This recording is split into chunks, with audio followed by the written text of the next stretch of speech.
ఈ వీడియో చూసే ముందు మిగతా 6 పార్ట్స్ చూసి అప్పుడు ఈ వీడియో చూడండి. మీకు ఈ కథ పూర్తిగా అర్థమవుతుంది. నా రాజు దగ్గరకు నేను త్వరలో వెళ్ళబోతున్నాను. ఇంకా ఈ 4 గోడల మధ్య ఉండవలసిన అవసరం ఉండదు అని ఆనందంతో డ్యాన్స్ చేస్తుంది ప్రియా.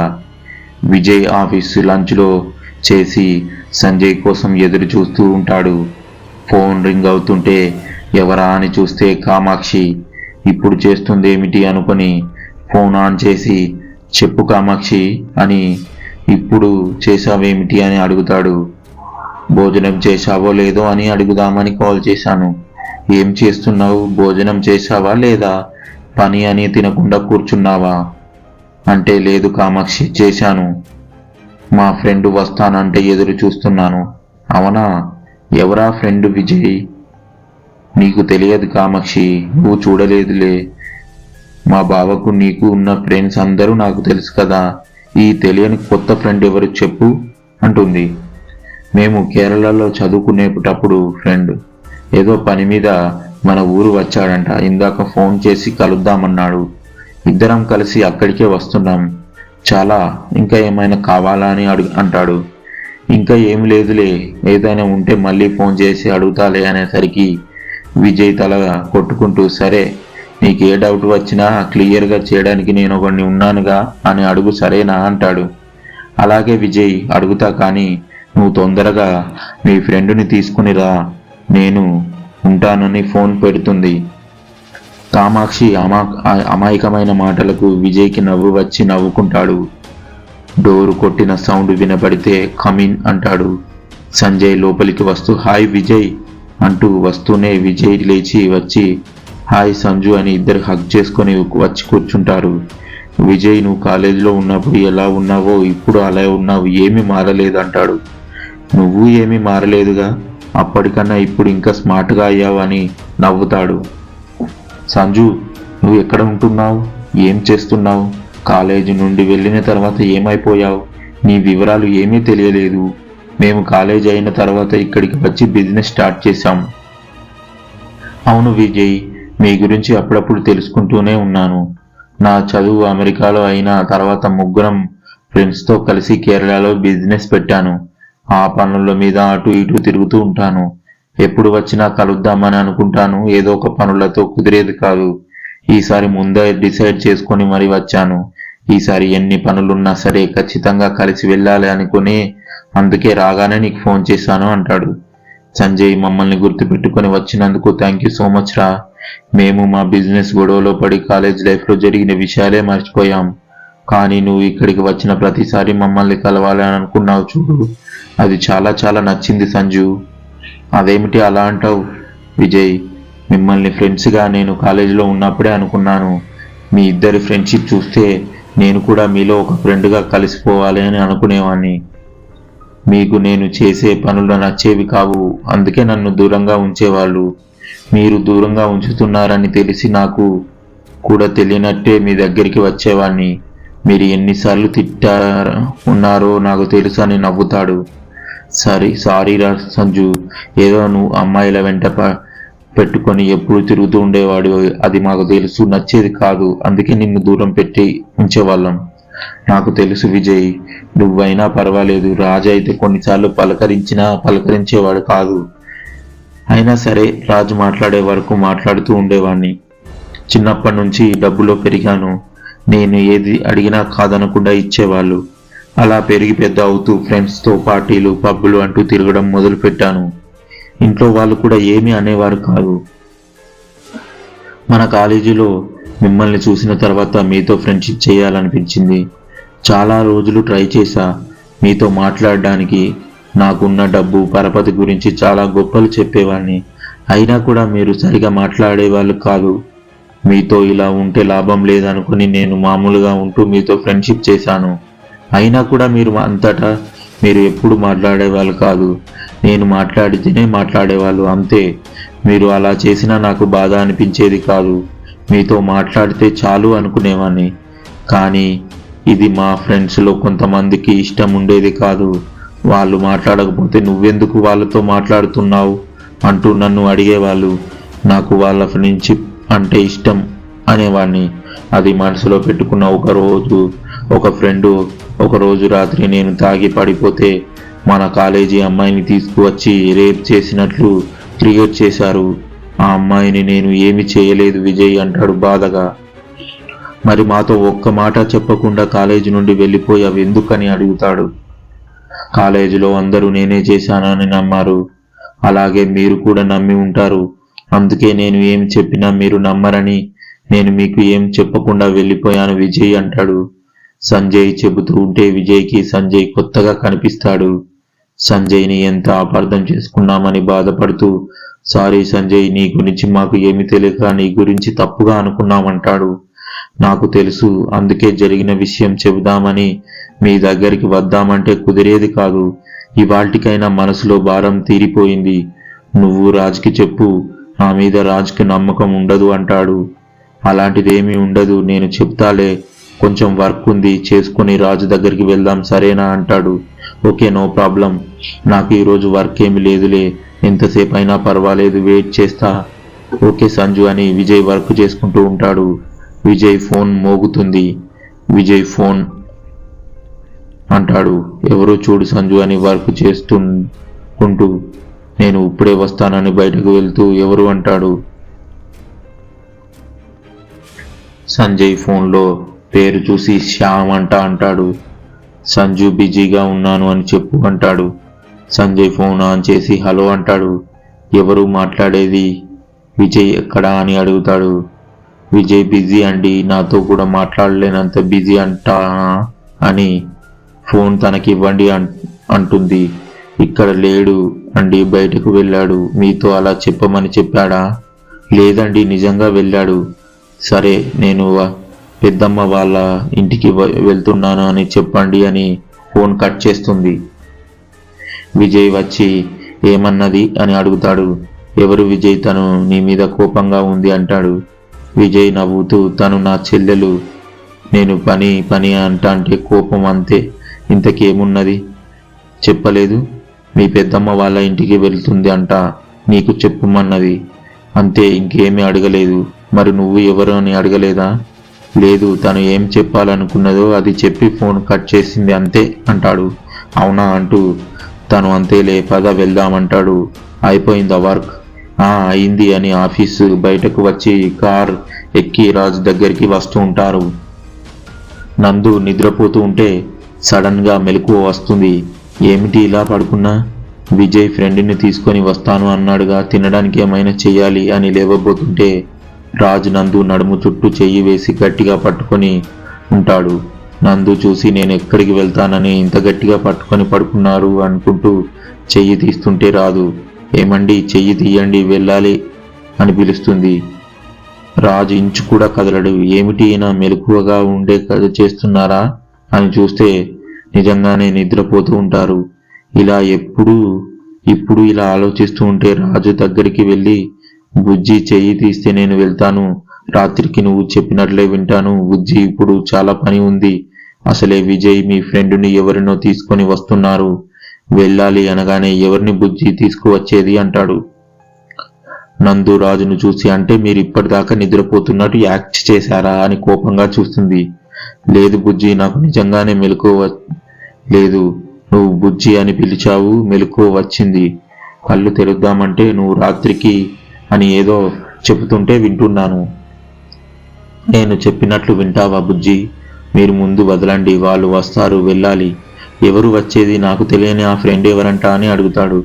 మీరు కేరళలో చదివేటప్పుడు సంజయ్ అని ఉన్నాడంట, అతను. సంజునా?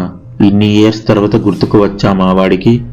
అతను గుర్తు పెట్టుకొని వచ్చాడు, మీకు అసలు గుర్తే లేదు కదా అంటుంది. వాడి గురించి తెలియదు నందు అంటే విజయ్ అంతా చెప్పాడు గాని ఇన్ని ఇయర్స్ తర్వాత మిమ్మల్ని చూడాలని వస్తున్నాడు. పాత విషయాలు గుర్తు చేసి బాధ పెట్టకండి అంటుంది. అలాగే నందు, నువ్వు వెళ్ళి తినడానికి రెడీ చెయ్యి అని అంటాడు. మీరు వదిలితే వెళ్ళి చేస్తా అంటుంది. మరి రాత్రికి నేను చెప్పినట్లు చేస్తాను అంటే వదులుతాను అంటాడు. మా బుజ్జి నా మాట వింటాడుగా, వదలవా అని రాజుని చూస్తుంది. మరి రాత్రికి నేను చెప్పినట్లు అంటే సరే, ఇక వదలండి అంటుంది. రాజు నందు మీ దగ్గరికి తీసుకొని ముద్దులు పెట్టుకొని వదిలితాడు. మిమ్మల్ని అంటూ కుట్టబోతూ ఆగుతుంది. బుజ్జి నువ్వు కొట్టినా సంతోషమే, కొట్టు అంటాడు. నా బుజ్జిని నేను ఎందుకు కొడతాను అని రాజ్ బుగ్గ మీద ముద్దు పెట్టి నేను వెళ్తున్నా, మీరు కూడా ఫ్రెష్ అప్ అయి రండి అని కిందకు వస్తుంది నందు. భానుని రమ్మని కిచెన్లోకి వెళ్తుంది. కిచెన్లోకి వెళ్ళి వంట చేయడానికి ఏమి కావాలో అన్నీ రెడీ చేస్తుంది. భాను హెల్ప్ తీసుకుందామంటే ఇంకా రాలేదు, ఏమి చేస్తుంది అని భాను భాను అని గట్టిగా పిలుస్తుంది. నందు అయిన భాను ఎక్కడ కనిపించడు. అదేమిటి, ఇప్పుడే కదా రమ్మని చెప్పాను, ఇంతలో ఎక్కడికి వెళ్ళింది అని అంత వెతికినా కనిపించదు. ఏమైంది, ఈ అమ్మాయి ఎటు పోయి ఉంటుంది అని ఆలోచిస్తూ వంట చేస్తూ ఉంటుంది. కామాక్షి నందు అక్క అంటూ వచ్చి విజయ్ ఫ్రెండ్ ఎవరో తీసుకొని వస్తాడంట అక్క, నీకు తెలుసా అంటుంది. తెలుసు కామాక్షి, అందుకే ఏమైనా స్నాక్స్ చేసి డిన్నర్కి ఏమైనా చెయ్యాలి. ఈ భాను ఎటు వెళ్ళిందో తెలియడం లేదు. ఇక్కడే ఉండాలిగా అక్క, ఇక్కడికి వెళ్ళింది అదే తెలియడం లేదు. ఇల్లంతా వెతికాను, ఎక్కడా లేదు. అవునా, నేను చూసేదా అక్క ఒకసారి? వద్దులే కామాక్షి, నువ్వు వెళ్ళి హాల్లో కూర్చో, ఏదైనా రెడీ చేస్తాను.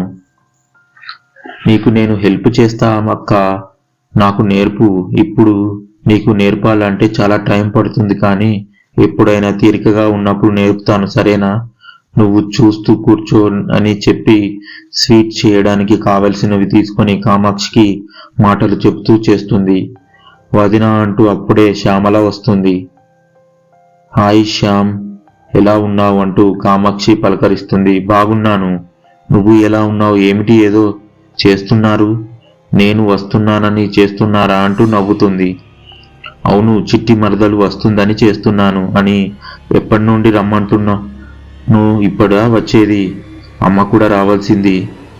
లేదులే వదిన, అమ్మకు పని ఉంది, ఈసారి వస్తానంది.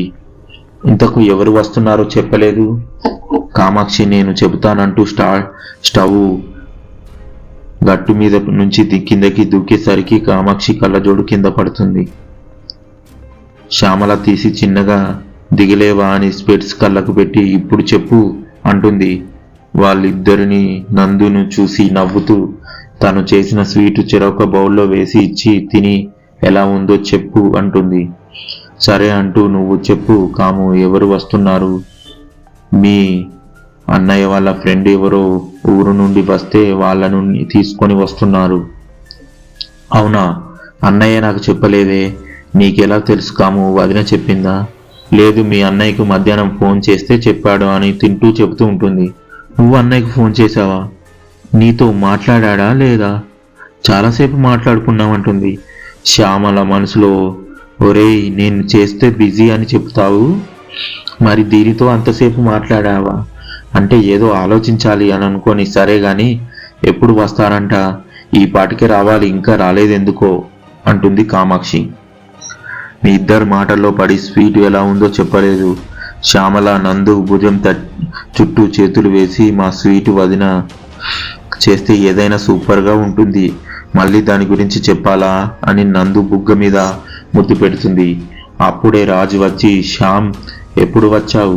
మీ వదిన నేను పెడితే కోపంగా చూస్తుంది, నువ్వు పెడితే ఏమి అనలేదు, దీనికి నేను ఒప్పుకోను అంటాడు. కామాక్షికి దేని గురించి మాట్లాడుకుంటున్నా అర్థం కాక, బావా అక్క కోప్పడితే నాకు చెప్పు, నేను ఏమి అనను అంటుంది. అంతే, శ్యామల నోరు మూసి బయటకు లాక్కొని పోతుంది. శ్యామ్ నోటి మీద చేయి తీసి, ఇప్పుడు నేను ఏమన్నాను? అక్క అరుస్తుంది అంటే నాకు ఇవ్వు, నేను తింటాను అన్నాను, అంతే కదా అంటుంది అమాయకంగా. ఇది బయటకు వెళ్తే ఎలా బతుకుతుందో అనుకొని, అది నీకు ఇచ్చేది కాదులే, వాళ్ళిద్దరూ ఇచ్చి పుచ్చుకునేది, నీకు అర్థం కాదులే, పద పెద్దమ్మ ఏం చేస్తుందో చూద్దామని సీతగారి గదిలోకి వెళ్తారు. నందు రాజుని కోపంగా చూసి ఏం మాట్లాడకుండా పనిచేస్తూ ఉంటుంది. ఇప్పుడు నేనేమి చేశాను అంత కోపంగా ఎందుకు అంటూ దగ్గరికి వెళ్తే గరిట చేతిలో పట్టుకుని దగ్గరికి వచ్చారో కొట్టేస్తా అంటుంది. ఏది కొట్టు చూస్తాను అని దగ్గరికి వెళ్ళి, ఇందాక చెప్పానుగా నాకు నువ్వు కొట్టిన ఆనందమే అని. ఎందుకు బుజ్జి అంత కోపం అంటారు? చిన్న పిల్లల ముందు అలాగైనా మాట్లాడేది? వాళ్ళు ఏమనుకుంటారు? ఏమి అనుకోరులే, నువ్వు ఫీల్ ఏం అవ్వకు. అయినా శ్యామలకి ఏం అనుకోదు గాని ఇంకా తింగరబుచ్చి మరదలకే ఏం తెలియదు. దానికి నువ్వు ఎందుకంత కోపంగా ఉన్నావు? వాళ్ళ ఇద్దరికి స్వీటు ఏమో పెట్టావు, నాకు స్వీట్ పెట్టకుండా హాట్ పెడతావా? బుజ్జి, ఇది అన్యాయం కదా అంటే నందుకి అర్థం కాక, ఏమిటి మీకు హాట్ ఎప్పుడు పెట్టాను? ఇప్పటిదాకా కోపంగానే ఉన్నావు కదా, అదే హాట్. ఇప్పటికైనా స్వీట్ పెట్టు బుజ్జి అని నంది కొంగు పట్టుకొని అడుగుతుంటాడు. నందు స్వీట్ బిడ్డపోతూ, అవును మీరు స్వీట్ అసలు తినరు కదా, ఇందాకటి నుండి ఏమిటి స్వీట్ స్వీట్ అంటున్నారు, నేను ఆ సంగతే మర్చిపోయాను. స్వీట్ అంటే తినే స్వీటా, ఇంకా నేమి ఉండవా అంటాడు. నందుకి అప్పుడు అర్థమయ్యి, మీకు అసలు బెడ్రూమ్కి కిచెన్కి తేడా తెలియడం లేదు. ఎందుకు తెలియడం లేదు? అన్నీ తెలుసు. ఇది కిచెన్, ఇది స్టవ్. నువ్వు నా బుజ్జివి, అన్ని కరెక్ట్గా చెప్పానుగా, తేడా తెలుస్తుంది, నమ్ముతున్నావా అంటాడు. ఓ, మీకు బాగా తెలుసు అని నాకు అర్థమైందిలే, కానీ ఇక్కడ ఇలాంటి పనులు చేయకూడదు అని మీకు ఇప్పుడు అర్థమైంది అనుకుంటా కదా. వెళ్ళండి, వెళ్ళి హాల్లో కూర్చోండి. అంతేనా బుజ్జి? అంతే, వెళ్ళండి. విజయ్కి ఫోన్ చేసి వస్తున్నారో లేదో అడగండి. నువ్వు చెప్పింది నేను చెయ్యాలి, కానీ నేను చెప్పింది మాత్రం నువ్వు ఎప్పుడు చేయవు అనగానే, ఏమి చేయలేదు చెప్పండి అంటూ గరిటె చేతిలో ఉంచుకొని మీదకు వస్తుంది. ఏమిటి మీదికి వస్తున్నావు?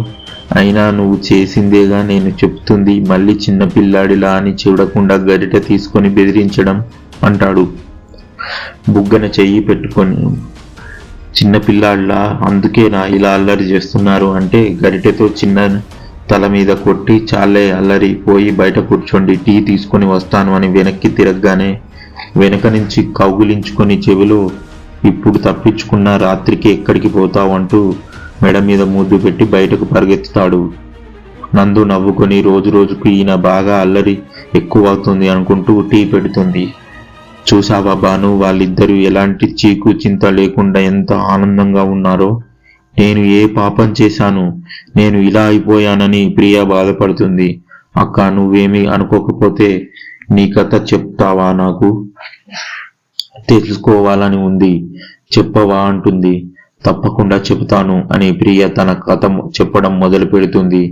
ప్రియా వెర్షన్లో ప్రియా చెబుతుంది. రాజు వెర్షన్ వచ్చినప్పుడు నేను చెబుతా ఉంటాను, ఎందుకంటే రాజు వెర్షన్ ప్రియాకు తెలియదు కదా. మేము ఆంధ్ర నుండి వచ్చి కేరళలో కొచ్చిన్ దగ్గర ఒక ఊరిలో ఉండేవాళ్ళం. మా అమ్మ నాన్న నేను ఒకదాని, అందుకే గారాబంగా ఇంట్లో నుంచి బయటకు వెళ్ళనివ్వకుండా పెంచారు. నాకు బయట ప్రపంచం ఎలా ఉంటుందో తెలియదు. ఏది కావాలి అన్నా అమ్మా నాన్న అడిగే దాన్ని, స్కూల్కి వెళ్ళడం మళ్ళీ రావడం అంతే. ఇంకా అంతకన్నా నాకు ఏమీ తెలిసేది కాదు. నాకు ఫ్రెండ్స్ కూడా పెద్దగా ఎవ్వరూ లేరు.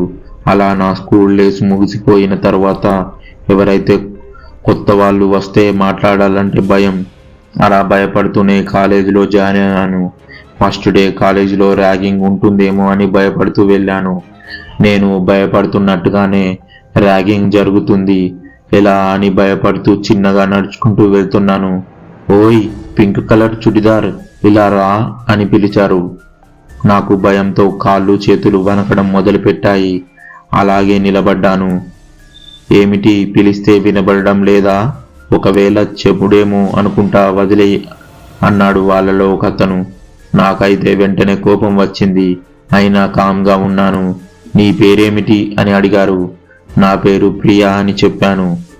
బెల్ సౌండ్ అయ్యేసరికి, ప్రియా ఈ రోజుతో అయిపోతుంది అనుకోకు, మళ్ళీ రేపు మేము అడిగిన వాటికి సమాధానం చెప్పాలి, అర్థమైందా అంటారు. తల ఊపినట్లు బ్రతుకు జీవుడా అనుకుంటూ క్లాస్కు వెళ్ళాను. ఒక చోట ఖాళీ సీటు ఉంటే వెళ్ళి కూర్చొని చుట్టూ చూస్తూ బయటకు చూసేసరికి ఒక అతను వెళ్తూ కనిపించాడు. అతన్ని చూడగానే నాకే ఎందుకో మళ్ళీ చూడాలని అనిపించింది. అలా ఎందుకు అనిపించిందో అప్పుడు నాకు తెలియలేదు. నా పక్కన ఒక అమ్మాయి కూర్చొని తనని పరిచయం చేసుకొని తన పేరు తారా అని చెప్పి నా పేరు అడిగితే ప్రియా అని చెప్పా. అలా ఆ రోజు ఇద్దరం కలిసే ఉన్నాం. కాలేజీ అవ్వగానే ఇంటికి వెళ్ళాను. అమ్మ అంటూ పిలిచాను. ఏమిటి ఆ అరుపులు వస్తున్నా, ఎందుకు అరుస్తున్నావని సరిత వస్తుంది. అమ్మ, ఈరోజు కాలేజీలో ర్యాగింగ్ చేస్తుంటే బెల్ కొట్టారు. ఇంకా ర్యాగింగ్ ఏం చెయ్యలేదు అమ్మా. ఉదయం ఎంత భయపడుతూ వెళ్ళావు, పోనీలే ఏమనలేదు అని అన్నట్టు చెప్పడం మర్చిపోయాను. మన ఎదురింట్లోకి 2 పిల్లలు వచ్చారు. వాళ్ళకి ఏమైనా అవసరమైతే ఒక 2 రోజులు చూసుకోమన్నారు అంకుల్ వాళ్ళు. అది కాక వాళ్ళు ఇద్దరితో కూడా చదివేది మీ కాలేజీనే అంట. వాళ్ళతో నేను మాట్లాడాను, మంచి వాళ్ళలాగా అనిపించారు. ఏదైనా నీకు అవసరం వచ్చినప్పుడు కాలేజీ గురించి అడగవచ్చులే, నువ్వు వెళ్ళి స్నానం చేసిరా అని చెప్పి సరిత కిచెన్లోకి వెళుతుంది తినడానికి ఏమైనా తీసుకురావడానికి.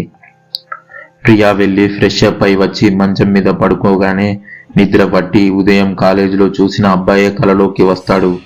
సడన్ గా లేచి కూర్చొని ఎవరతను? చూసింది ఒక్కసారే అయినా ఎందుకు ఇలా కనిపిస్తున్నాడని కిటికీలో నుండి బయటకు చూస్తే ఆశ్చర్యంతో అలాగే చూస్తూ ఉండిపోయింది. తర్వాత ఏం జరిగిందో తెలుసుకోవాలనుకుంటే నెక్స్ట్ పార్ట్ కోసం వెయిట్ చేస్తూ ఉండండి. ఈ వీడియో మీకు నచ్చినట్లయితే లైక్ చేసి మీకేమనిపించిందో కామెంట్ రూపంలో తెలియజేయండి. మరిన్ని వీడియోల కోసం మన ఛానల్ని సబ్స్క్రైబ్ చేసుకోండి. Thank you for watching our videos.